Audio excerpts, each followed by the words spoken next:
Hello, everyone. This is Christina Barr, and you're watching Black Tea News.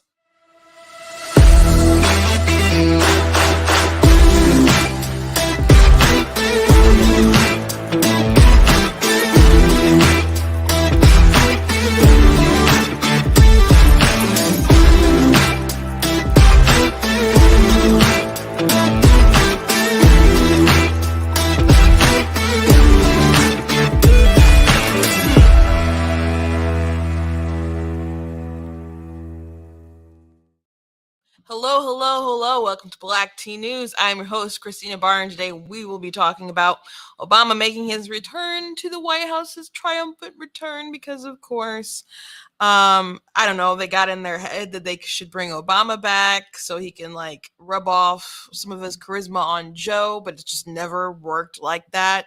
It's not transmissible. Cool is just not transmissible, and it just made him seem, I don't know, dopey, and yeah, I just got secondhand embarrassment from some of the videos and stuff circulating after Obama coming. Of course, Obama just sort of absorbed all the attention. The media just loved him so much, and they're so glad to have him. And it's not going to make Biden more popular because Obama showed up. So, and we talked a little bit about Obama. People loved him for whatever reason, even things went bad in his administration, even like something like Benghazi, which we mentioned. People kind of sort of transferred their anger at like Hillary Clinton, which she deserved it, but I'm just like, this happened under him, and but she got like all the blame. So everybody wants to love Obama, but it's just, you can't just pass on that sort of charisma and love and whatever that he had, and he's it just comes off as a bit of a narcissist. So I don't think he necessarily wants to sort of pass it along anyway. So I also want to talk about Stacey Abrams, who's running for governor for the second time in Georgia. First time she ran, she was criticized a lot by Republicans because of her financial state was kind of so poor with debt and different things that she had. But now she's coming into the race the second time around, and she's a multimillionaire. So I'm sure, I mean, some of that's book sales and speaking engagements. She has run a good grift, so people wanted to go around entertaining the idea that she was, still the governor and just didn't concede, and that she had won that race, even, which is funny because, of course, they're like, oh, Trump insurrection, all these people who believe it was stolen, but they would still have Stacey Abrams come on TV shows and entertain her delusion. So we're going to talk about that a little bit. And also, border crisis is just really absurd. And people who didn't want to vote for Trump because of kids in cages, there's still kids in cages, but there's so many people sort of over flooding the border that they're just like releasing them into the interior. And now they're like giving cell phones to people, not even like ankle monitors, just hoping that they call and report to ICE elsewhere inside the country, wherever they want to go, and just keep the lines of communication open, which of course is absurd, because you think people who cross the border, go through all that trouble to break our laws coming inside the country, are just gonna, I don't know, just keep calling their probation officer, like, and the way to track them is the cell phone, so they could always ditch the cell phone or find a way to make it not ditchable, or sell it to someone, or I don't know. But yeah, come to the US, break our border laws, and get a free cell phone from the government. Like, it's ridiculous. It's ridiculous. And it's just gonna get more ridiculous as Title 42, is phased out and stuff, which they don't have a good plan after that. So this world is crazy. I also want to play this video from Joe Scarborough on his show, Morning Joe, because I was just scrolling and I saw like this old talking about Hunter Biden's laptop to today, and they're like, oh, it's a really bad thing. The media just kind of ignored that, and before he thought it was a hokey, dumb story. But granted, he didn't say agree with them like kicking out the New York Post on Twitter, so I guess there's that. But before we jump into all the news of the day, I do want to encourage you guys to go blacktnews.com, check out different articles that I have on the website. I did drop one today about how I don't believe that Well, Joe Biden, he did the State of the Union not too long ago, and he ended it with saying State of the Union is strong. I don't believe that. And actually, the article is the State of the Union is sick. There's just so many things going on right now in regard to, I don't know, it's like so many of our like political decisions within like today in the past couple of years have been centered around hurting kids. Like the following science with COVID, we didn't follow the science. And even to this day, you still have kids who are masks. As a matter of fact, the mayor of New York, he was at some kind of event and someone started asking him a question and saying, you said you have these masks on for kids and they're still on. And so once he realized that they weren't a reporter, they kind of just shut them down. Turned out that mom worked for the city and she ended up losing her job. So you can't question the man in authority. And and he's out there partying. I think they must have the Grammys in New York, but I saw a video with him. He's not masked. He's around other celebrities and other people who aren't masked, but they want to keep mask on kids, even though kids are the ones who have like the least risk with COVID. It's always been absurd. They rather give money and placate to the teachers unions rather than doing what's best for the kids. Then of course we have all these people who want to indoctrinate kids with perversion. Honestly, you got people fighting against parental transparency, parental rights, and of course, there's the abortion story that I've shared the past couple days, and you guys know I'm very against abortion. But the story I've been sharing the past couple days, and if you don't know, Justice for the Five, there was five. Well, a group found way more than five, but they found like five bodies at least that were from very late term abortions, and that they suspect could have been aborted illegally and had partial birth abortions. I saw Madison Cawthorn, a video of him questioning Becerra. So I'm glad that there's some congressmen and women speaking up against this atrocity. Marjorie Taylor Greene said something about it as well. But I still felt the number was too small compared to how many Congress people there are. But it's just the sort of butchery that's going on today is just insane, and their gender identity isn't helpful. There's people who will. There's another article that dropped on a Substack that talked about how there's people who research and realize that the gender affirming care doesn't really help kids, but then they actually reported the opposite of what their findings said. So much of this is, I don't know, about money and debauchery, and I don't know, I think there's a spiritual element to it too. I like, this isn't you guys know I'm spiritual, but this isn't a spiritual show, but man, some of this is straight up demonic, and I don't know what other way to put it, because some of this stuff is just so absolutely egregious happening right now. So anyway, I felt that this morning, and I put that into words, so you guys can read that and other articles I have at blacktnews.com, and they have a lot of sources with what I say in the articles as well. Please make sure that you guys are checking out different merchandise that I have. I have like the goat hoodies and the goat shirts, and I do have them in different colors. I voted for President Trump, and all I got was historic peace deals, gas under $2, no new wars, tax cut, and this lovely t-shirt. It's got other stuff, but I just kind of ran through it. I'm not the victim you're looking for. Really like that shirt. And the Be Better Not Bitter. And also, please check out different books that I have made as well. I got historical fiction books. I got faith books. Well, a faith book I get. Well, they're all kind of like sort of ish elements, but this is my only nonfiction book, Slay Your Fear. I wrote it inspired by the hysteria with the pandemic, and I really wish more people would have listened to my advice, but whatever. And of course, I also have Super Kid, and if you do have youngsters, you can instill some really good values within your kids with these great action adventure coming of age books. So I also want to thank Brian Machine Pack. I'm in their studio. If I say something today that triggers you, they don't care. I don't care. It doesn't work like that, but I do appreciate them uplifting conservative voices. So I do have a meme for today.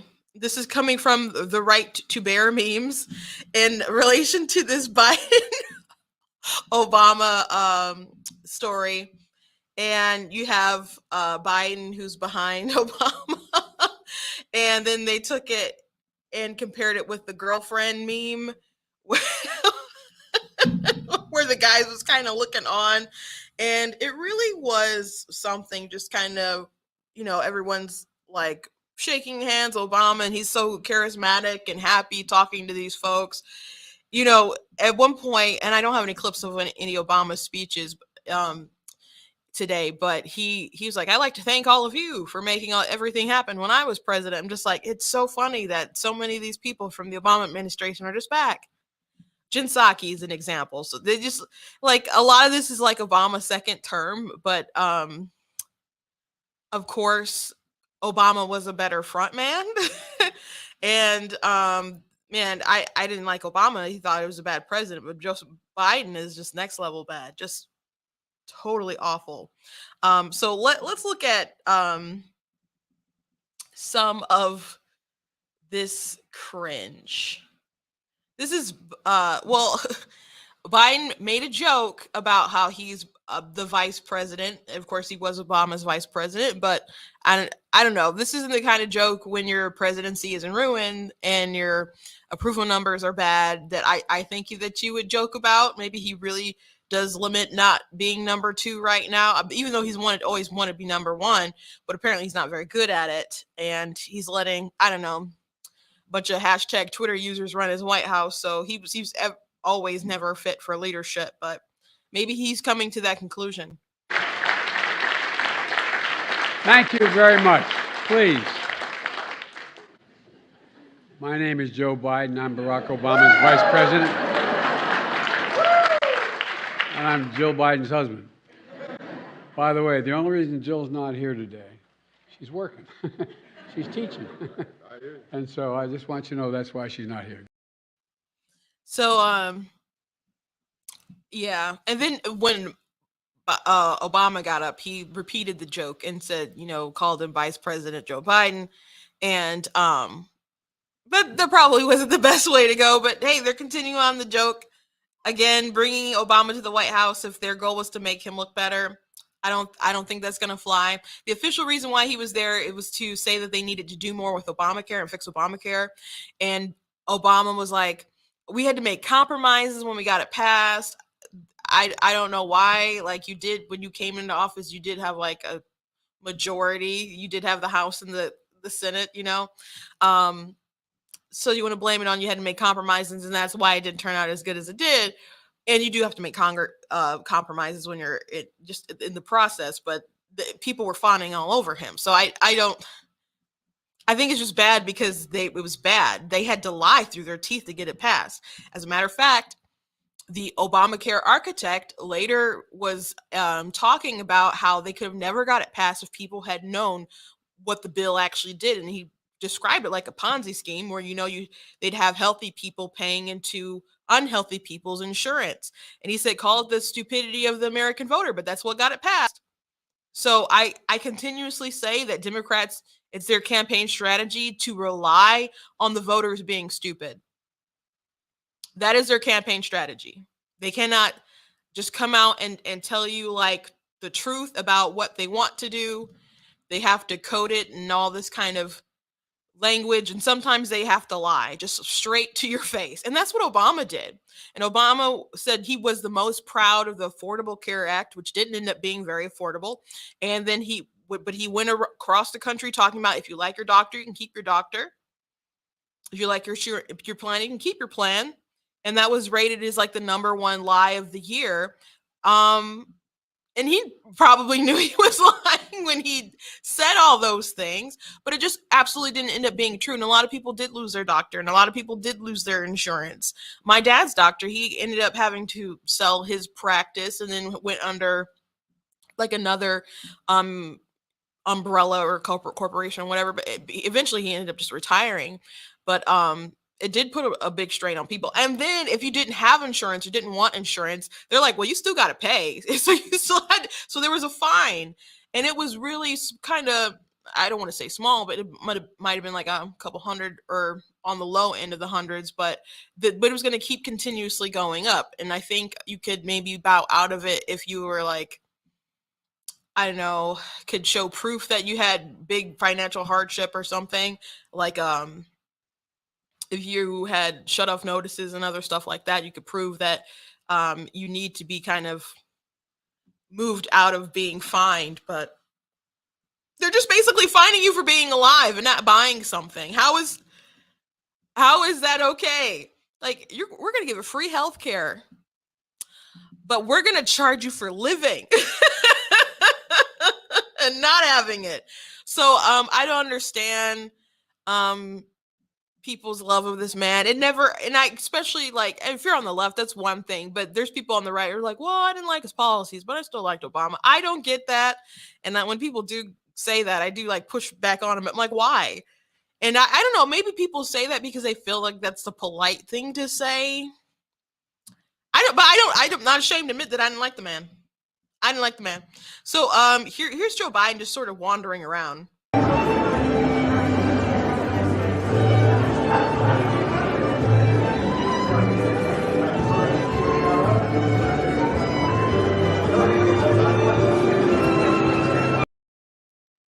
Yeah, poor guy. Poor guy. He needs Jill. Too bad Jill was working that day. Because someone needs to wrangle him. Where's the White House intern that's supposed to make sure he doesn't poop his pants? Where are they?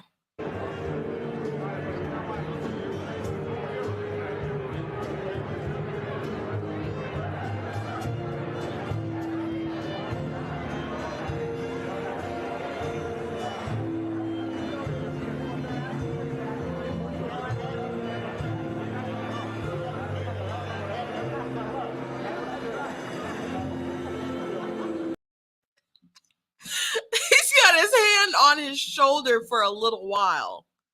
For a good while. And Obama doesn't even turn around. Now, maybe he's not aware that that's Joe Biden's hand on his shoulder. That's pretty, when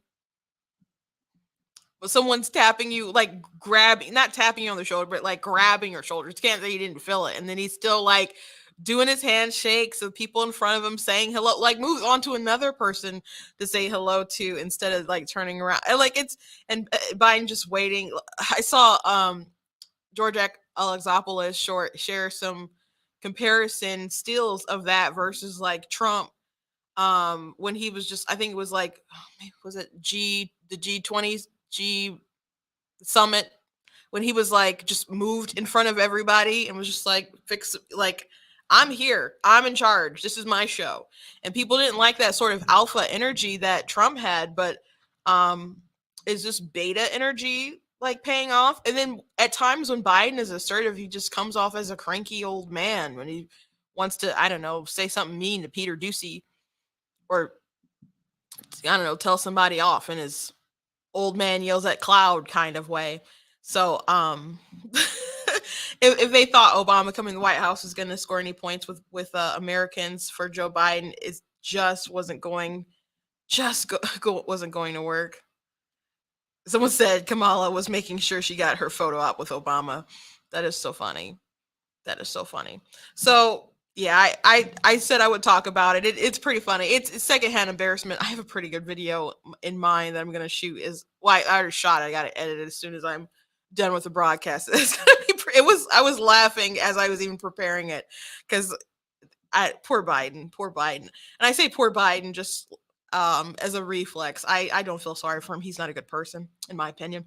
Anyway, let's move on to the story about Stacey Abrams. Stacey Abrams, of course, is running for the governor of Georgia, and she already had before.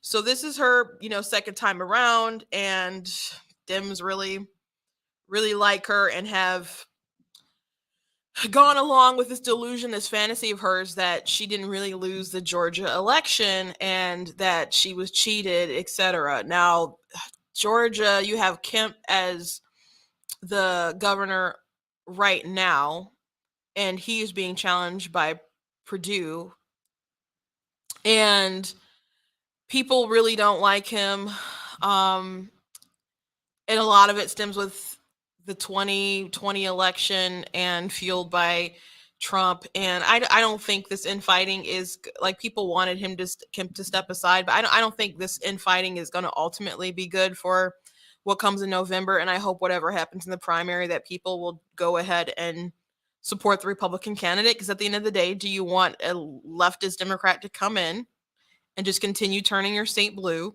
and then tax you tax the dickens out of you guys. I don't think people want that. That's not why people go to down south into these places, so they can get higher taxes and stuff. A lot of people go there for tax breaks to shoot their movies and other stuff like that. They just don't like the economic repercussions that could actually happen if someone like Stacey Abrams come in would be really bad. And if they institute particular things for voting and whatnot, it's going to end up being really bad going forward. So whatever happens in the Republic, if you're from Georgia, I would just urge you all to go out and vote and support your Republican candidate, because Stacey Abrams just can't win. You can't let that happen.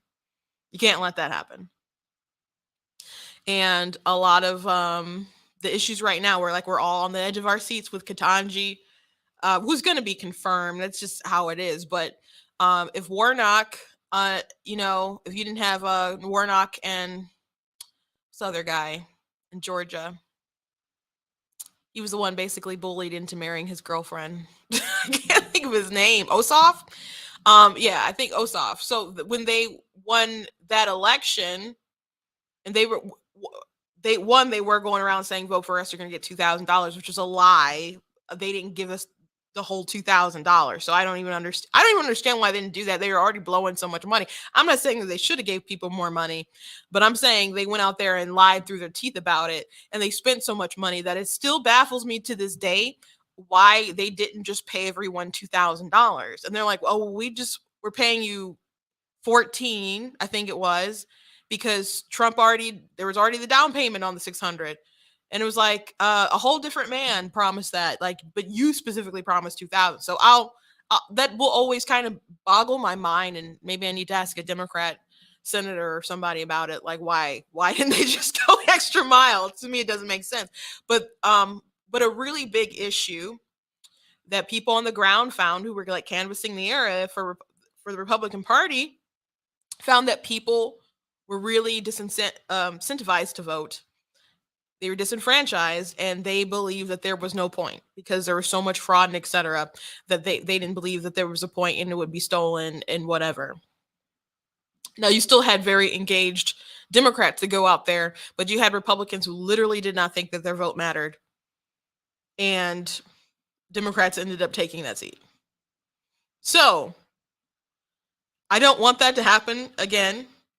Not in relation to Senate or Georgia or anywhere else in this country. People need to go out and vote, and you need to be there, sign up as people who watch the counting and people who are election paid people. You can do that. They pay pretty well depending where you live, I guess. But get involved in both ends of the process, but please go out and vote. Please go out and vote. Because we could be stopping something like Ketanji right now.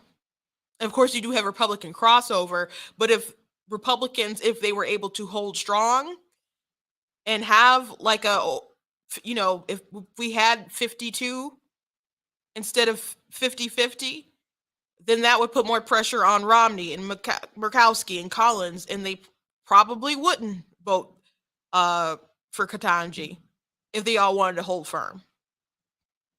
Because there's nothing, because they probably feel like there's nothing we can do to stop it. So we might as well go along with the tide on and not be called racist or something like that. I don't know. So please vote. My very strong opinion. Anyway, Stacey Abrams, when she originally ran, she did not have a lot of money. She had like $100,000. I think her net worth was what they reported. And now she's got $3 million. She's worth $3 million. Let me read this article from I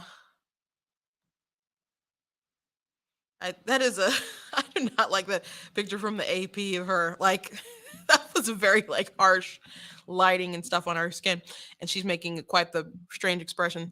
Atlanta AP. When Democrat Stacey Abrams first ran for Georgia governor in 2018, her lackluster personal finances and hefty bill from the IRS gave Republicans fodder to question how she could manage a state budget when she struggled with her own debts. As she launches a second bid this year, that's no longer an issue. Abrams now says she's worth $3.17 million, according to his state disclosures filed in March. That's compared with a net worth of $109,000 when she first ran 4 years ago. So that's pretty big leap. That's a pretty big leap. Her rapid ascent into millionaire status corresponds with her rise in national politics. Since her 2018 defeat to Republican Brian Kemp, Abrams has become a leading voting rights activist. She was considered a potential running mate to President Joe Biden, which was ridiculous, and is widely credited with organizing voters in Georgia to help him become the first Democrat to carry the state in the presidential vote in 28 years. And people do owe her a lot with that, I think. And she really did capitalize off of her loss. And she went out there and she organized. And um, I don't like her. I don't want her to win, but kudos to her still. She really did work the grind, and she really did work her grift. And it was amazing to me watching all these interviews and she go on TV and she would just pretend that she won and that she was robbed and she never conceded and she was a rightful ruler of Georgia or whatever. And they would just kind of like nod along instead of saying like, this is like ridiculous and fantastic when you actually lost, right? No one would do that. And so she just kept pushing and pushing and pushing her grift. And I'm like, you know what? It's disgusting, but they're letting her get away with it, man. so what else should she do? I mean, she could be honest, but it's working out for her, so she just keeps pushing it. And she's gotten a lot of money. And she has got a lot of people registered to vote in part of the process. So people should be concerned. She'll probably be I would say she'd be a better community organizer than she will prove to be governor. So Republicans need to watch out. They do need to band together. But one thing that Republicans need to take note of is that when she lost, now you don't have to be all like what she did or whatever, but she really organized. Democrats never believe that they lose. They can't like accept that they lost, but they always plan for next time. They always plan for next time. And I don't agree with some of the more seedier things that they do, but they do organize and they find a way we didn't win this. We don't like this. We can't accept this. So we're going to figure out how we're going to win next time. Republicans complain, but I don't feel like we always do enough sometimes. And then when you get to inner party politics, some of it is so much infighting instead of getting on the ground and actually doing a lot of good work. So you can dislike her. And again, I don't like Stacey Abrams and I don't want her to be governor. But you cannot refute the work that she actually did on the ground. And she did help Joe Biden carry the state. And she did help get those 2 Democrat senators there. I think Warnock is going to find himself in some trouble next time around. And that's not going to hold. And he's got issues himself, issues with one is just gross how he's just, I'm a pro-choice pastor. It's like, ugh. I know quite a few pastors in Georgia who are just like, who didn't like him before, but are determined to not see him back again. But he had an issue with his wife and he allegedly like ran over her foot and stuff and some domestic situations there. But she did really work to change the landscape, and you can't underestimate her. Along the way, she's earned $6 million, mostly driven by $5 million in payments for books and speeches. And when you go, there's some, I believe there's places that probably pay her a lot of money, and she really working it, going on doing different media. I did think it was funny that when Joe Biden went to Georgia, she had a different engagement and didn't show up. And that could have been true, but when the president comes to your state, the state that you want to win, you think you make time to go there. And I think it was mostly because she realizes that Joe Biden is toxic. And I think that's telling. I thought that was funny when that happened. I did talk about it on the show. I think it just says a lot about how people recognize how toxic his sort of brand is. But I think Republicans can make really good grounds in Georgia and other places once again if they do focus on issues that are really important to people right now. Educational parental rights is very important to parents right now, and the left, even though if you poll Democrats, for example, about like the Don't Say Gay bill, which is a parental rights and education bill, don't say gay is like the propaganda name and whatever.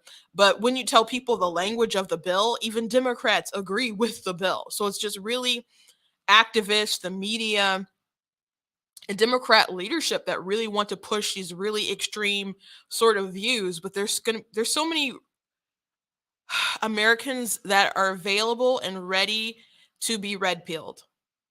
So many. I saw this video that people were sharing around the other day, and I don't know what the sort of political affiliation of this church is normally, but there was a pastor who was on the pulpit, and black guy, and he was just in a black church, and he was talking about some of this gender identity stuff.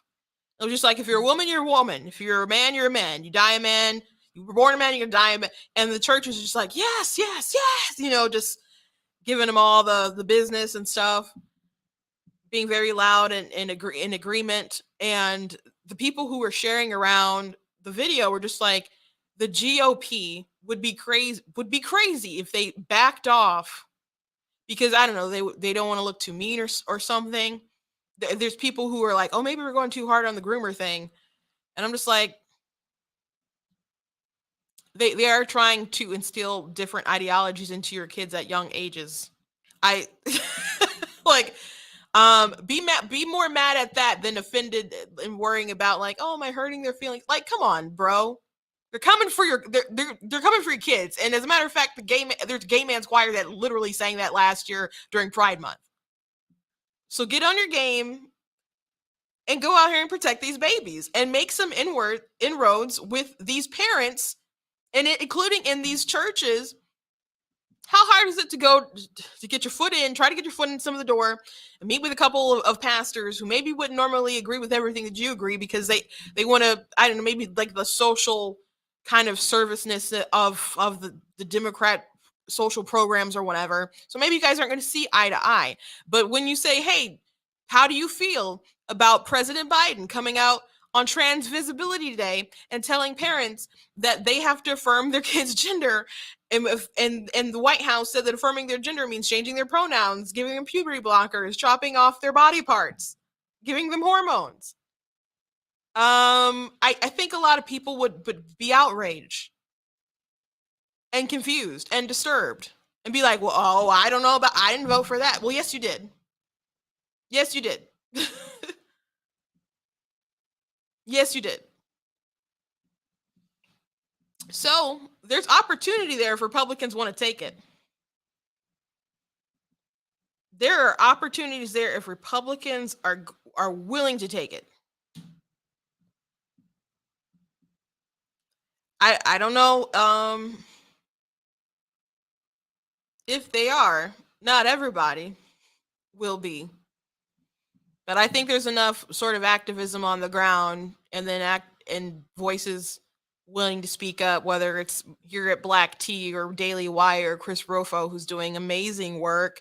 Libs of TikTok is doing amazing work. If you don't follow Libs of TikTok, they expose so much insanity. But just we got to get sort of this message that we hear online as we talk to each other, and put that out in the streets, and organize the way that Stacey Abrams organized, and really get out there and talk to voters and change hearts and minds.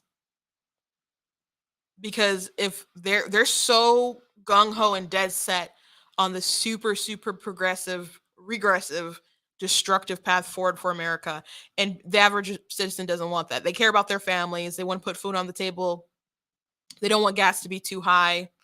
They care about all kinds of different issues, but you're talking about political parties openly saying parents shouldn't have a say in kids' education, and you're not the client. The society is. The society will deem what kids will know.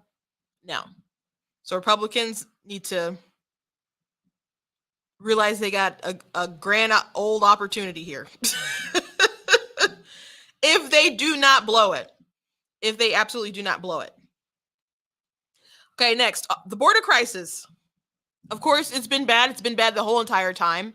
But one thing that the White House is doing, and Fox reported this the other day, that the people who come over, it's pretty much full at a lot of these detention centers. So they're just allowing people to go wherever they want, and they're like, I guess, hoping they surrender themselves when it's like their court appointed time at some kind of ICE facility somewhere else. And instead of like putting an ankle monitor or something on them, they will give them a cell phone to keep the line of communication open between them and ICE and whatnot. To be like, oh yeah, I'm coming to court this a day.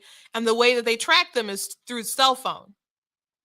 Now, they could probably, I don't know if they could personally know a way around that, or if they could just ditch the phone, or if they'll just keep the phone and keep the lines of communication open, be like, yeah, I'm not showing up for my court date. Like, are these people going to actually hunt them down because they let them come, they let them go on a bus, they let them go wherever they want, they're releasing them inside of the interior of the United States so that it's not too crowded at the border in those facilities that they have. And we're not just talking about kids and teenagers or families, we're talking about single ride passengers, as they say in like amusement parks.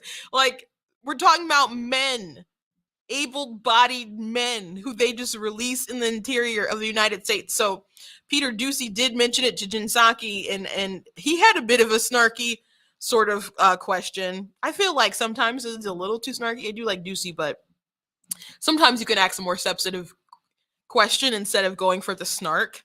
I definitely feel like he like prefers to go for the snark. Thank you. And first on immigration, our team in Texas is saying that you guys are starting to give smartphones to border crossers, hoping that they'll use the phones to check in or to be tracked.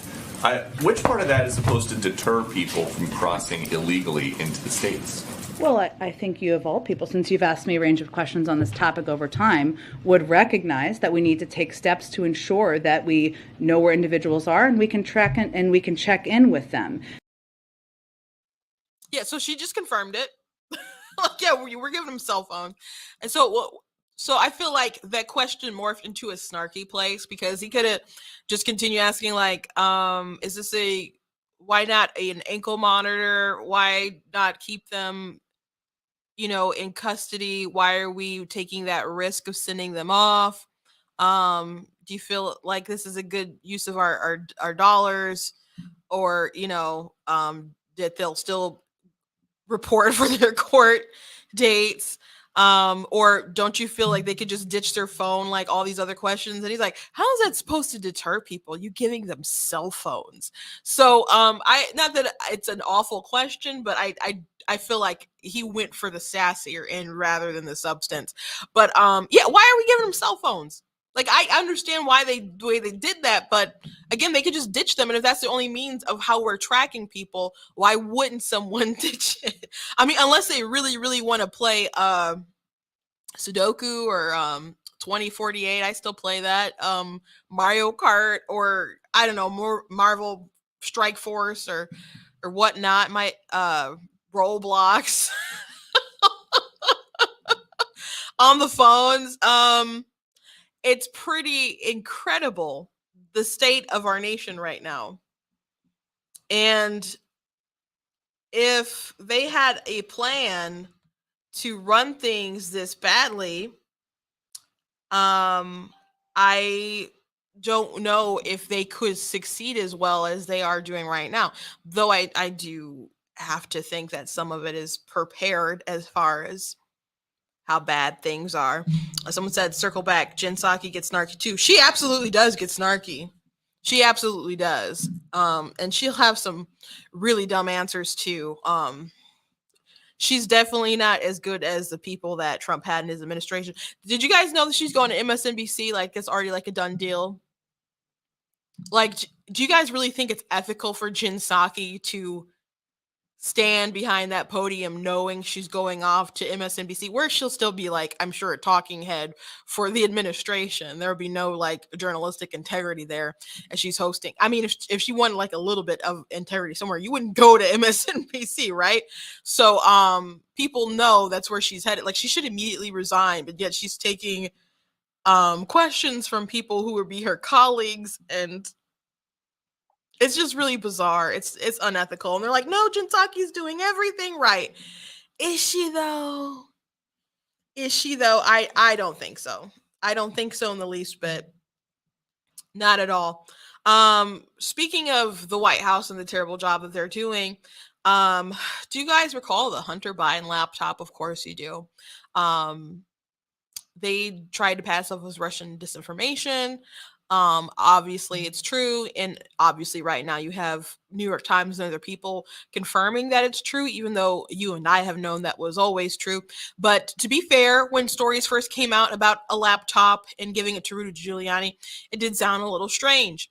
But obviously things started to happen where the stuff was being confirmed, but no one wanted to believe that. So I did find this video of Joe, Morning Joe, today, I don't know if this was from this morning, but talking about the media, and it's pretty gross that they hid this story. And then there's also a video of the past when he was laughing about the story not being true. Post comes out with it. They're the only one that comes out with it, and then it is banned on social media. That's bad. It's horrific. That's bad. Because again, it is. I think we have to. You have to say it. It's a real story. Oh yeah. Someone said Hunter Biden had a laptop. Yeah, he had a couple that he lost. Actually, I think there's at least 3 that he lost. Isn't that amazing?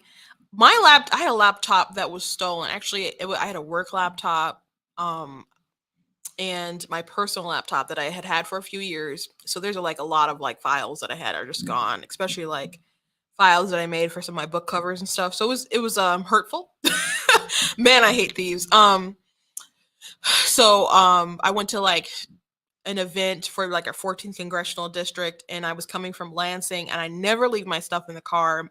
Never, especially not my laptop. But I was just in such a hurry, and I left it in the car and in my bag. And so when I got out of the meeting, or what was like a Christmas party at this Mexican restaurant, the windows were smashed in, and they took a duffel bag I had of clothes. And I'm like, what y'all about to do with my big old clothes? What the heck? And and they took my laptop bag, which had my work laptop in it, and they also had my personal laptop. And that sucked. But I just can't imagine losing 3 of just from, I don't know, being a high drug addict and just leaving it sort of different places and stuff. But anyway, here's them in the past. And by the way, Mika, when there is a New York Post article that is false, it's much better for Twitter to let people read the New York Post article and sit there and laugh at the hokey story of a computer repairman looking at a computer going, this sure does look suspicious to me. I'm going to call Rudy Giuliani. Let that out, okay? Because people will read this story and then they'll go, this is really one of the stupidest October surprises I've ever seen before. What did he have, X-ray vision? Oh, my Lord. Okay, Ed Luce. This don't look right. Thank you, Ed. We'll be reading your... Wonder if America's mayor could take a look at it. New piece this morning for the Financial Times. Who thought of that? Who even thought to make that story up? Anand Giridharadas, thank you hilarious. as well. So, with just 19 days...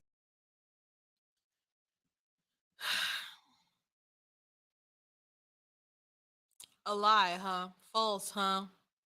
So obviously the story was true. And again, face value, that sounds weird.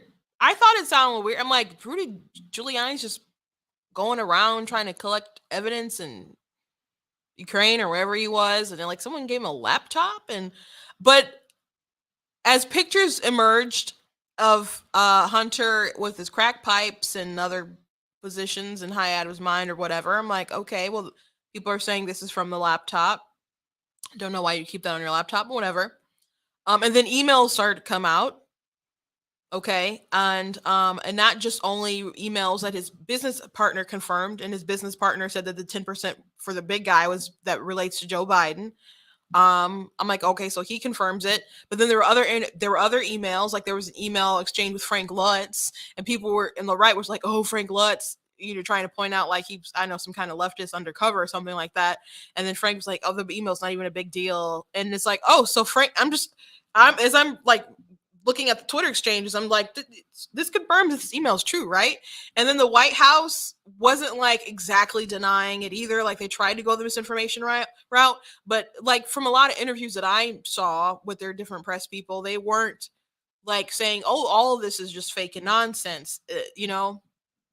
So the media should have given more credence to it. And he's just laughing, like, well, I'm going to give it to just Rudy Giuliani and mocking the poor man who's been harassed ever since he saw all those horrible images that he saw on the laptop and the emails and things that just did not look correct. And again, it does sound like a crazy story, but it makes a lot more sense once you remember that he's a crackhead. Hunter Biden's a crackhead. So once you like take that into account, a lot of things make a lot more sense. Get your black tea mug. Anyway, Joe's ridiculous. Other people ridiculous. Jack Posobiec, who had a laptop or claims to have had the laptop for a long time, he would constantly tweet at Jake Tapper saying, I have a laptop, I'll give it to you. Well, not give it to him, but give him a copy of it. And people didn't want it to be true. People didn't want Joe Biden to be inconvenienced. But everything on there was legit. And how could you deny it was legit? Like, how could you really deny it? But they really, really, really needed to. They really, really needed to. Lastly, I want to mention this. I saw this little piece of this local story about gas prices and how they are affecting the elderly, especially people who are on fixed incomes. So I wanted to highlight this because, I mean, a lot of us will maybe think about getting point A and point B, and there's a lot of people hiring right now, but there are a lot of people who live on fixed incomes whose lives are dramatically impacted when the gas prices are high. As usual, the St. Clair Shores Senior Activity Center is a busy place. But lately, some of the people who love to come here are finding themselves cutting back slightly. It's just crazy, this gas stuff. Yeah. I mean, it's unbelievable. When prices rise or skyrocket, as in the case of gasoline, it hits those with fixed incomes hardest, like seniors. I mean, I'm the old-time guy. I always kept a full tank of gas in case of emergency. Now I use a half a tank of gas because it's, $4 a gallon, $4.25 in some places. And it's tough. You fill up your car, it's cost you $60, $70. And we're seniors. I mean, you know, we don't have no more jobs. You know, we got Social Security and a few other things, but that's about it. But so you got to watch your P's and Q's. Yeah, so gas is like to fill up a tank right now is $70. My car is $74 right now. I think the last time I filled it up, and just in January it was $50. Like when I went to Right for Life, and even then I remember thinking, "Oh, this is high." And you know, gas was really high back in the Obama days, and that we had this big van that was a gas guzzler, it was a 10-seat passenger car, and I think filling it was like $120, and we weren't filling with premium or anything. It was still like regular gas, but it was high, and life was so hard back then, and it's getting really hard for a lot of people right now. Of course, inflation is high. The president is promising food shortages, and in some cases I think you can see it with particular different things. You go to the grocery store and you can't find exactly what you're looking for, but things will get worse. Farmers, it's a really high cost difference with producing, with the oil being so high, and also with Russia produces a lot of the world's fertilizer, and the price of fertilizer has really gone up as well. So there's huge impacts on the economy right now. So I know a lot of people like Ben Shapiro and stuff was like, oh, Joe Biden is so lucky. When he gets into office, everything's just going to bounce back because they put the economy to sleep during the, COVID lockdowns and stuff. So basically all you have to do is turn it back on, and then you're going to see a lot of, good gains. And so they are trying to brag about how many people are going back to work after made people lose their jobs, destroy people's businesses and stuff. We're like, oh, now people are going back to work and there's more job creation now. Fastest job creation between like presidents or at any time in history, or from it being low and going up, is the biggest recording or whatever, and they can go out and brag about stuff like that doesn't really mean a lot to people, because at the end of the day, they still see their grocery bill being quite high. I talked about how I went to the grocery store the other day, and I'm like, these prices are not the same, because usually my sister who goes in there, I knew it was higher, but like I haven't gone in there for a minute because usually she does it. And gas is high, and every time people fill up, if they can fill up, they see the impact on their lives. So I hope people remember that going to the ballot box. I hope people remember those things, and I hope they remember all these culture wars that we're fighting as well.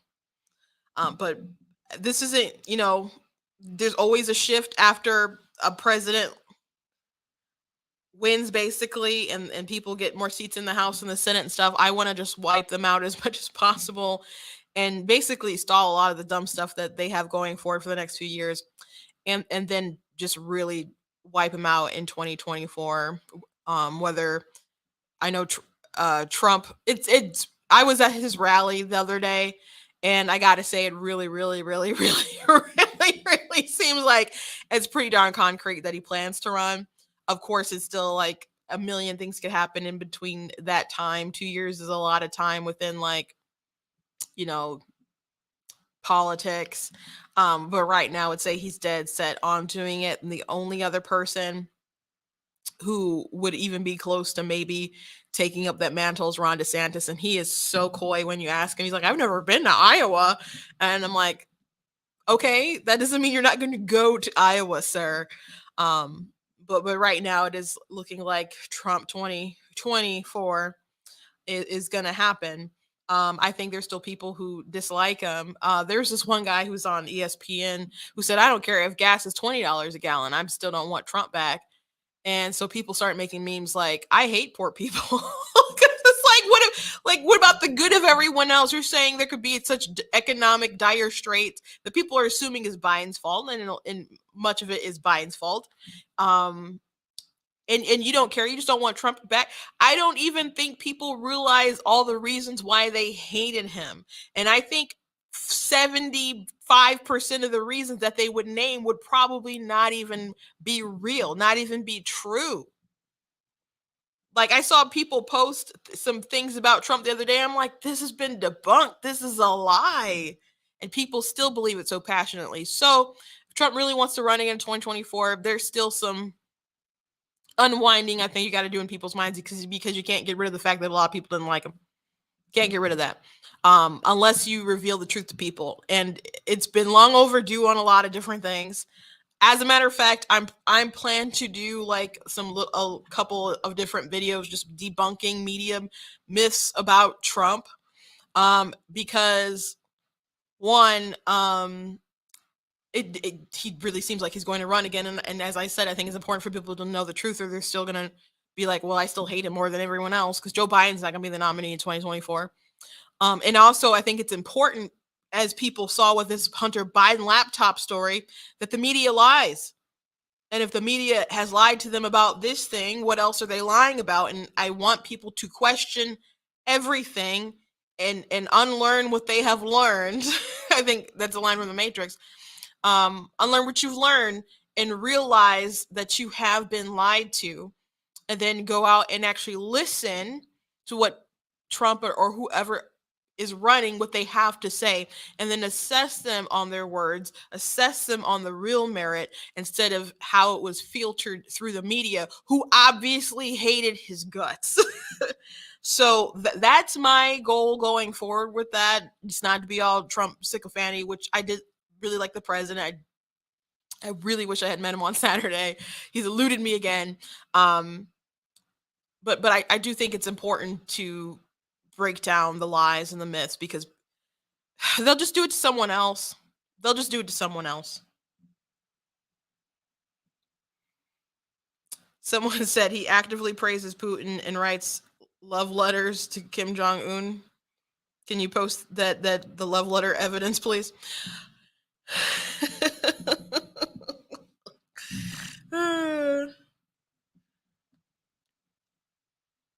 Like President Pedo right now? Sheesh.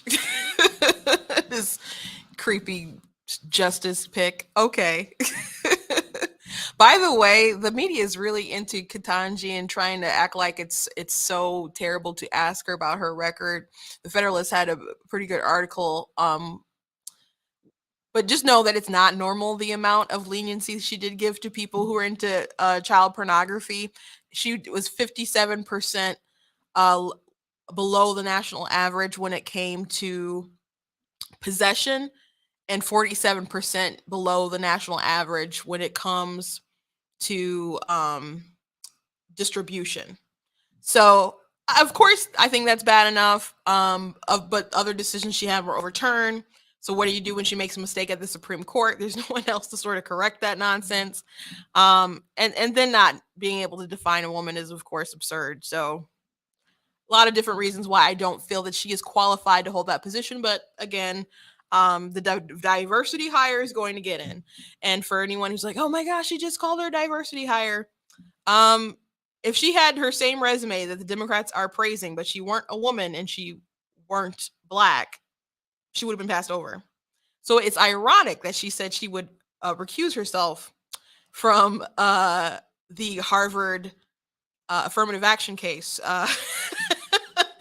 But of course, that's because she had gone to Harvard herself. So that's why she's recusing herself. But I think it's funny because she herself is an affirmative action hire in this situation. But anyway, that is the show for today. I thank you guys for watching. Please go to blacktnews.com, check out different content that I have on the website. Please check out different articles that I've written, like the one that I dropped today, not too long ago, about the state of the country and some of the just weirdness and grossness and stuff going on, especially from the Biden White House and the Biden administration. Make sure that you guys check out different merchandise that we have, like the cool Free Canada shirt. We also got the My Money, My Business shirt, when people try to talk to you about abortion and saying it's not really your business. I think there's a lot of reasons why it is your business, like it's a moral monstrosity, but they also do try to use your taxpayer dollars for it. So My Money, My Business, so you guys can get that shirt. The You Are Not That Special. And of course, we got the Black Tea News mug, which I'm drinking out of. So you guys can check out all that kind of different stuff. And if you enjoy what I do here and you appreciate what I do here, please make sure to follow me across all of my different platforms. But you're also considering leaving a donation at blacktnews.com/donate. Thank you guys for joining me today, and I will see you tomorrow. God bless.